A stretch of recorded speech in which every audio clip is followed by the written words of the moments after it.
As gimnospermas são plantas terrestres que possuem sementes, mas não possuem frutos. O nome do grupo deriva das palavras gregas gimnos, que significa nu, e esperma, que significa semente, ou seja, significa semente nua. Isso porque as sementes das gimnospermas não encontram-se no interior dos frutos, ficando expostas ou nuas.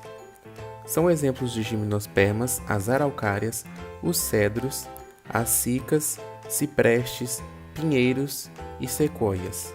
Em geral, essas plantas adaptam-se melhor em climas mais frios e temperados. Acredita-se que existam cerca de 750 espécies de gimnospermas. As plantas gimnospermas possuem raiz, caule, folhas e sementes. Não existem flores e frutos. Apresentam ainda vasos condutores, xilema e floema. O desenvolvimento das sementes e do grão de pólen foi uma grande conquista evolutiva das gimnospermas. Esse fato fez com que as plantas dominassem definitivamente o ambiente terrestre, pois ficam independentes de água para a fecundação. Atualmente, esse grupo de plantas pode ser encontrado em vários tipos de ambientes.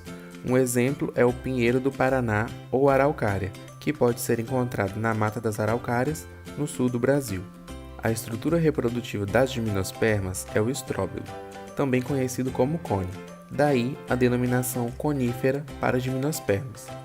Os estróbilos são formados por folhas modificadas que se agrupam e formam essa estrutura. Essas folhas são férteis e não realizam fotossíntese. Os estróbilos podem ser masculinos ou femininos. Isso permite que as gimnospermas possam ser monóicas ou dioicas. Quando monóicas, possuem estróbilos masculinos e femininos. Quando dioicas, possuem apenas um dos tipos de estróbilo. Os estróbilos masculinos, também chamados de microestróbilos, são pequenos. Em seu interior são produzidos os esporos masculinos, os micrósporos, através dos microesporângios. Os estróbilos femininos, também chamados de megaestróbilos, são maiores e conhecidos popularmente como pinhas. Eles produzem os esporos femininos, os megásporos, através dos megasporângios. Para compreender o ciclo de vida das gimnospermas, vamos considerar o exemplo de um pinheiro, um representante típico deste grupo. No momento da reprodução, as folhas modificam-se e originam os estróbilos masculinos, os microestróbilos, e também os estróbilos femininos, os megaestróbilos. Lembre-se que algumas espécies podem ter estróbilos masculinos ou femininos, são dioicas. Nos megaestróbilos são produzidos por meiose os megásporos. Eles ficam retidos nos megasporângios, onde desenvolvem-se no interior do óvulo e originam o gametófito feminino. A partir do gametófito feminino surgem 2 ou mais arquegônios. Em cada um diferencia-se uma oosfera, o gameta feminino. Nos microestróbilos, os microesporângios produzem por meiose os micrósporos. Desses micrósporos surgem os grãos de pólen, também chamados de gametófitos masculinos.